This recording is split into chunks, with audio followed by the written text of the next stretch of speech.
ఎప్పుడు ఎవరు ఆలోచన చేయలేదు. ఆలోచన చేయమని అడుగుతా ఉన్నా.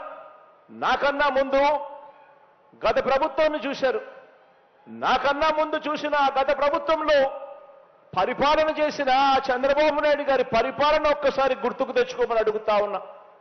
ఈరోజు ఇన్ని మార్పులు మీ బిడ్డ జగన్ చేయగలుగుతా ఉన్నాడు, మీ అన్న జగన్ చేయగలుగుతా ఉన్నాడు, మీ తమ్ముడు జగన్ చేయగలుగుతా ఉన్నాడు, మీ జగన్ చేయగలుగుతా ఉన్నాడు. మరి ఇలాంటి మార్పులు ఏనాడు కూడా గతంలో ఎందుకు జరగలేదు అని ఆలోచన చేయమని అడుగుతా ఉన్నా. ఏనాడు కూడా ఇలాంటి మార్పులు చేయాలి అని చెప్పి మనసు కూడా రాని ఒక ఆయన పరిపాలనను మనం చూశాం. ఆ మనిషి, ఆ పెద్ద మనిషి 3 సార్లు ఆయన ముఖ్యమంత్రిగా పనిచేశాడు. 14 సంవత్సరాలు ఆయన ముఖ్యమంత్రిగా పనిచేశాడు. పని చేశాడు కానీ ప్రజలకు మంచి చేయాలి అని చెప్పి ఆ అధికారాన్ని ఉపయోగించలేదు. ఆ అధికారాన్ని కేవలం తన అవినీతి కోసం మాత్రమే ఉపయోగించాడు. ఆ అధికారం ద్వారా వచ్చిన అవినీతితో వాటాదారులైన దుష్ట చతుష్టయానికి బిస్కెట్లు వేసినట్టుగా వాళ్లకు పంచాడు. జన్మభూమి కమిటీలతో మొదలెడితే ఏకంగా ఓ ఈనాడు, ఓ ఆంధ్రజ్యోతి, ఓ టీవీ5, ఓ చంద్రబాబు నాయుడు, వీళ్ళందరికీ తోడు ఒక దత్తపుత్రుడు.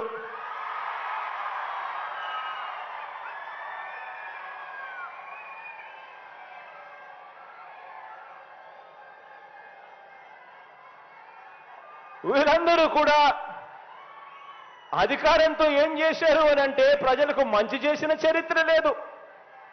ప్రజలు గుర్తుపెట్టుకునే విధంగా పరిపాలన చేసిన చరిత్ర లేదు. ఆ అధికారంతో కేవలం దోచుకోవడం, దోచుకున్నది పంచుకోవడం మాత్రమే జరిగాయి అని చెప్పి ఆలోచన చేయమని కోరుతా ఉన్నాను మీ అందరితో కూడా. మీ బిడ్డ ప్రభుత్వంలో ఈ 55 నెలలుగా మీ బిడ్డ ఎలా చేయగలిగాడు? ఎందుకు ఆ 5 సంవత్సరాలలో గత ప్రభుత్వంలో ఎందుకు చెయ్యలేకపోయారు వాళ్ళు అని ఆలోచన చేయమని మిమ్మల్ని అందరినీ కూడా కోరుతా ఉన్నా. ఈరోజు వాళ్ళు చేసిన పరిపాలన వల్ల వాళ్ళు ప్రజల మనసుల్లో లేరు. వారికి విలువలు లేవు. వారికి విశ్వసనీయత అంతకన్నా కూడా లేదు. వాళ్ళ దృష్టిలో అధికారం అన్నది కేవలం ప్రజలకు మంచి చేయడం కోసం కాదు, వాళ్ళు బాగుపడడం కోసం మాత్రమే అధికారం. ఈరోజు అడుగుతా ఉన్నా నేను మీ అందరినీ కూడా ఆలోచనలు చేసి వాళ్ళందరినీ కూడా అడగమని చెప్పి కూడా మీ అందరితో కూడా కోరుతా ఉన్నా. అధికారం కోసం ప్రజలకు అబద్ధాలు చెబుతూ, మోసాలు చేస్తూ, వెన్నుపోట్లు పొడిచే వీరి రాజకీయం ఎలా ఉందో 4 మాటల్లో మీ అందరికీ కూడా చెబుతాను. ఈ దుష్ట చతుష్టయానికి సంబంధించిన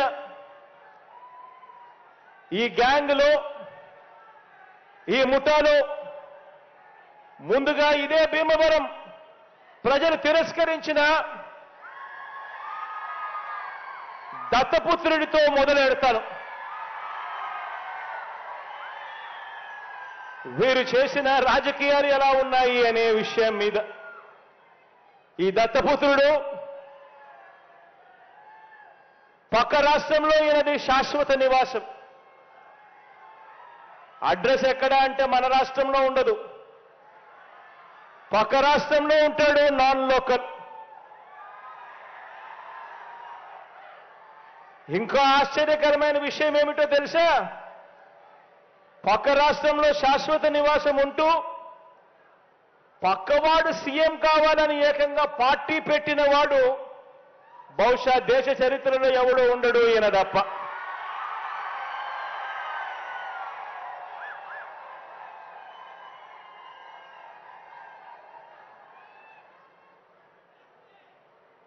ఈ మనిషి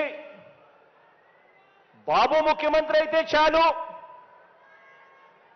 అవే నాకు 100 కోట్లు అని, బాబు కోసమే తన జీవితం అని,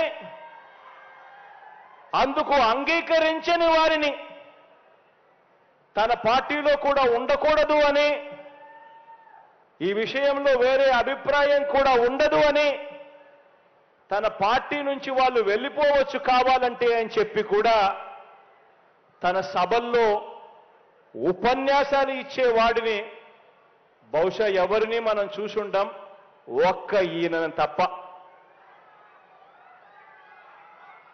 ఈ దత్తపుత్రుడికి ఆ బాబు పొత్తులో ఎన్ని సీట్లు ఇచ్చినా ఓకే, ఏ సీటు ఇవ్వకపోయినా ఓకే.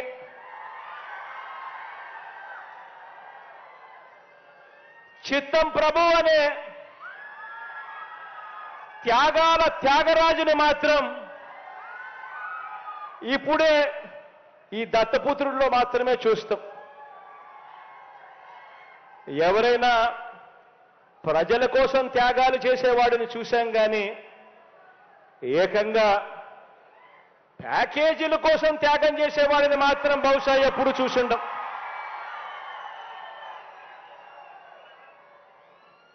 ప్యాకేజీల కోసం తన వారిని త్యాగాలు చేసే ఈ త్యాగాల త్యాగరాజును మాత్రమే చూసుంటాం.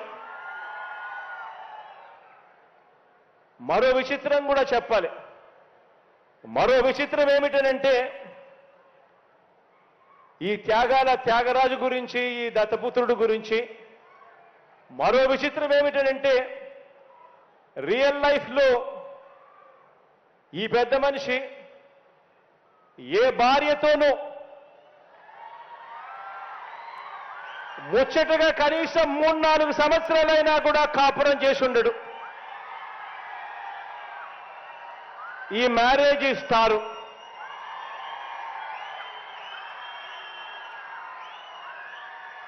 ఆడవాళ్లను కేవలం ఆట వస్తువులుగా మాత్రమే చూస్తూ పెళ్లి అనే ఒక పవిత్ర వ్యవస్థను, పెళ్లి అనే ఒక పవిత్ర సాంప్రదాయాన్ని మంటగలుపుతూ 4 ఏళ్లకోసారి పెళ్లి చేసుకోవడం, మళ్ళీ విడాకులు ఇచ్చేసేయడం, మళ్ళీ పెళ్లి చేసుకోవడం, మళ్ళీ విడాకులు ఇచ్చేసేయడం,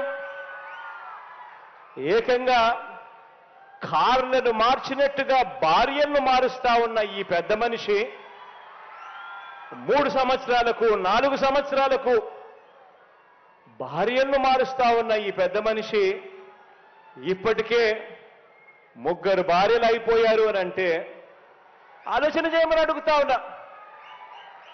ఈరోజు మనమంతా ఉన్నాం. నాకైతే 2 ఆడపిల్లలు ఉన్నారు.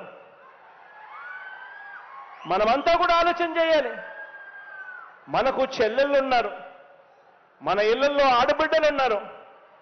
ఇలాంటి వాళ్ళు నాయకులు అవుతే, ఇలాంటి వాళ్ళు ముఖ్యమంత్రులు, ఎమ్మెల్యేలు అవుతే, ఇలాంటి వాళ్ళను ఇన్స్పిరేషన్గా తీసుకొని 4 ఏళ్లకొకసారి 3 ఏళ్లకొకసారి ఇదే మాదిరిగా ప్రతి ఒక్కడు కూడా చేయడం మొదలు పెడితే నిజంగా మన ఆడబిడ్డల పరిస్థితి ఏమిటి, మన చెల్లెళ్ళ పరిస్థితి ఏమిటి, మన ఆడబిడ్డల పరిస్థితి ఏమిటి? ఇలాంటి పరిస్థితిని, ఇలాంటి కార్యక్రమాలు చేసే ఇలాంటి వారిని సమాజంలో, రాజకీయాలలో ఇలాంటి వారికి కనీసం ఓటు వేయడం కూడా ధర్మమేనా అని చెప్పి కూడా ఆలోచన చేయమని కోరుతా ఉన్నా. ఆలోచన చేయమని అడుగుతా ఉన్నా. ఇలాంటి ఆయనేమో ఏ భార్యతోనూ కనీసం 3-4 సంవత్సరాలైనా కూడా కాపురం చేయలేడు. కానీ పొలిటికల్ లైఫ్లో మాత్రం చంద్రబాబు నాయుడుతో మాత్రం తన వివాహ బంధం కనీసం 10-15 సంవత్సరాలైనా ఉండాల్సిందే అని చెప్పి ఏకంగా తన క్యాడర్కు చెప్తా ఉన్నాడు. తన క్యాడర్కి ఇదే మాటలు చెప్తా ఉన్నాడు. చంద్రబాబు నాయుడుతో వివాహ బంధం కనీసం 10-15 సంవత్సరాలైనా ఉండాలి అని చెప్పి నేను అడుగుతా ఉన్నా. ఆలోచన చేయమని అడుగుతా ఉన్నా మిమ్మల్ని అందరినీ కూడా. నేను అడిగేది ఒకటే,